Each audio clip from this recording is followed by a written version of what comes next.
Assalamualaikum warahmatullahi wabarakatuh. Perkenalkan, kami dari kelompok 8 kelas B Indralaya yang merawatkan saya Rici Ardiah Hidayatullah. Saya Mela Teti Anggini. Saya Nadira Fitri. Jadi pada video kali ini kami akan membahas enzim restriksi dan vektor.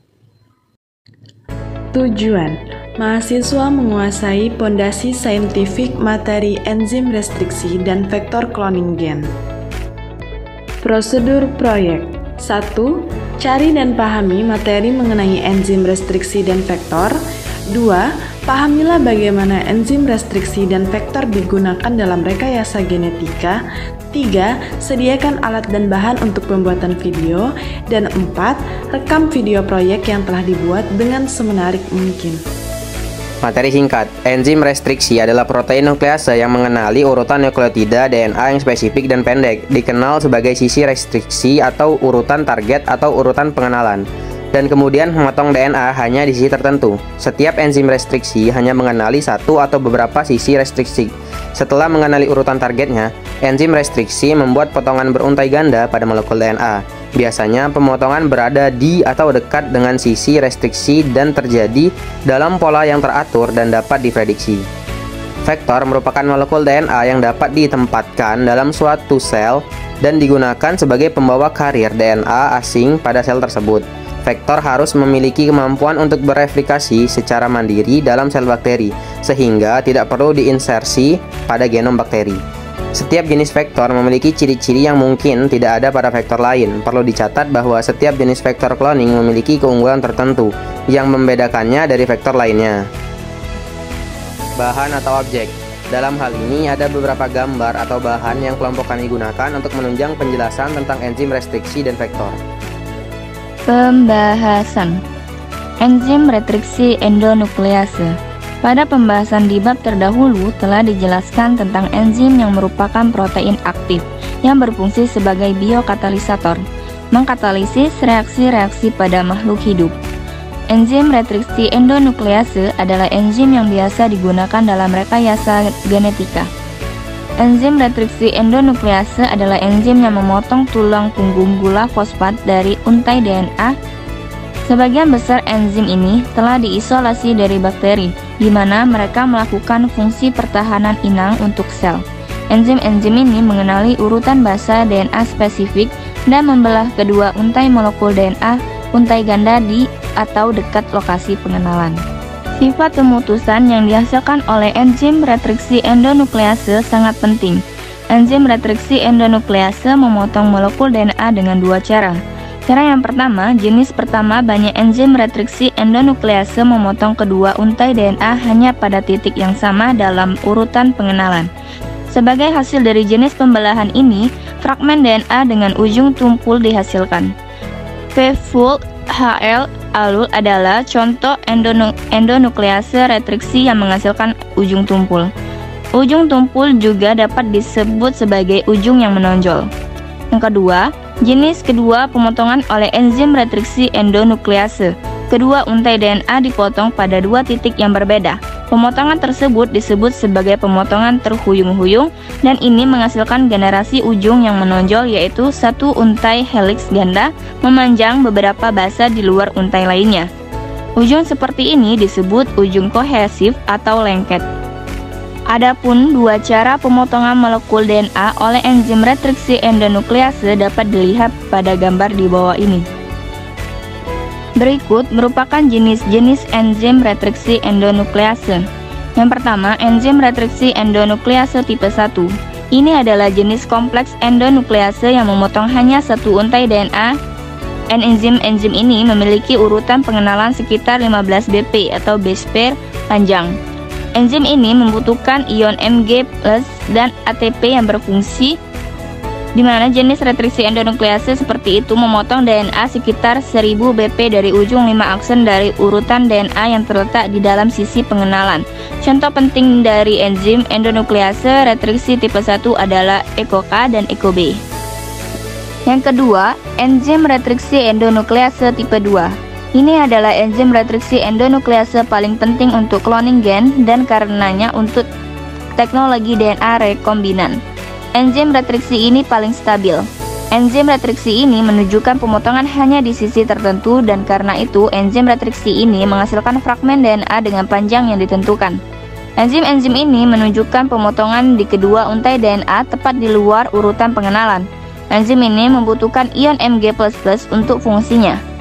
Enzim tersebut menguntungkan karena enzim retriksi endonuklease tipe 2 tidak memerlukan ATP untuk pemotongan, dan enzim tersebut menyebabkan pemotongan pada kedua untai DNA. Hanya enzim retriksi endonuklease tipe 2 yang digunakan untuk cloning gen karena kesesuaiannya. Urutan pengenalan untuk enzim retriksi endonuklease tipe 2 dalam bentuk urutan palindromik dengan simetri rotasi, yaitu urutan basa pada paru pertama satu untai DNA adalah bayangan cermin dari paru kedua untai lain dari ganda DNA itu. Contoh penting dari endonuklease pembatasan tipe 2 termasuk Heinz-Field, EcoRI, P-Full, Alul, dan HL. Yang terakhir, enzim retriksi endonuklease tipe 3. Enzim retriksi ini tidak digunakan untuk cloning gen. Enzim ini adalah perantara antara tipe 1 dan tipe 2 retriksi endonuklease.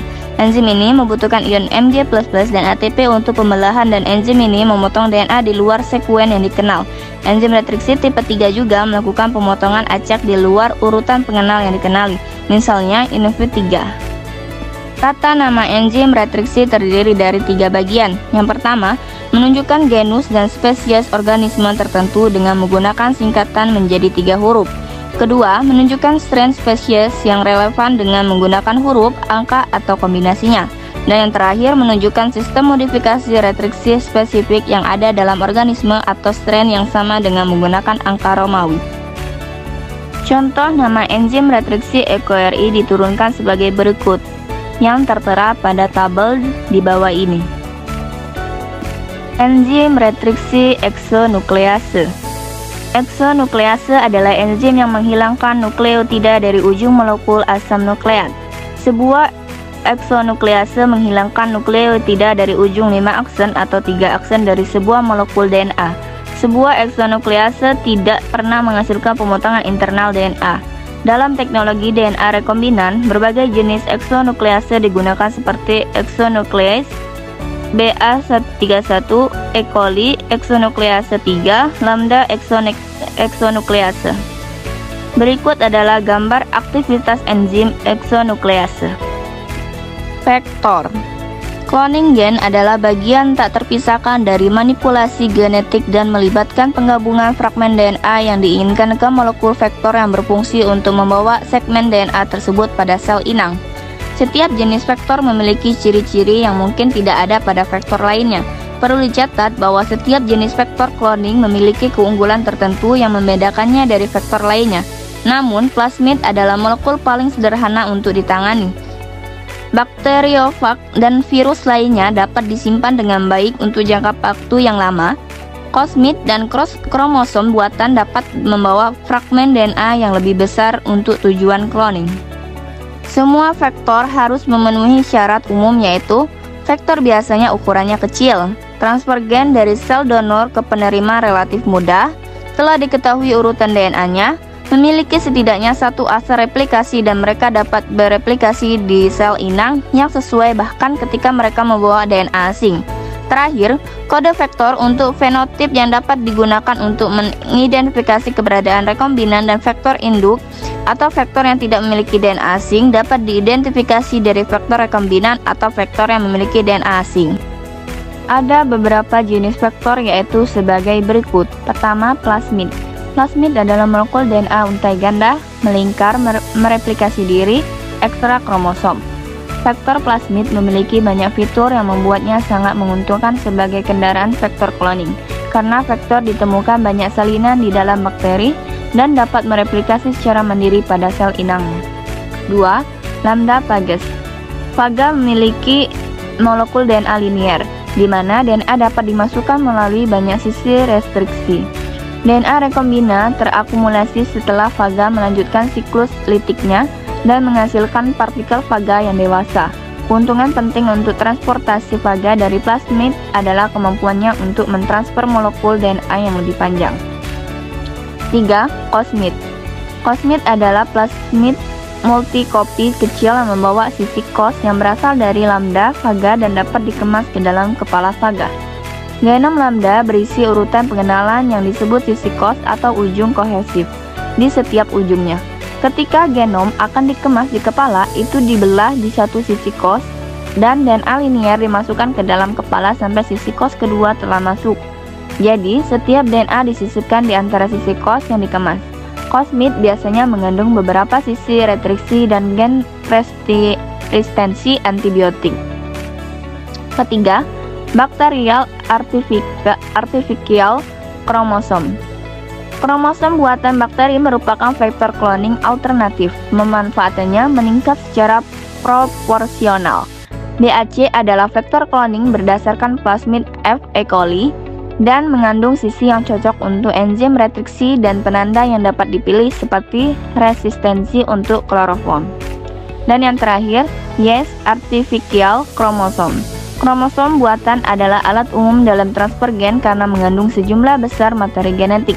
Kromosom buatan ragi atau YAC adalah salah satu kromosom buatan yang paling luas digunakan. YAC adalah ekstensi DNA yang mengandung semua elemen yang diperlukan untuk menyebarkan kromosom dalam ragi, yang merupakan asal replikasi, sentromer, dan telomer. Kesimpulan, enzim restriksi adalah protein nuklease yang mengenali urutan nukleotida DNA yang spesifik dan pendek dan kemudian memotong DNA hanya di sisi tertentu.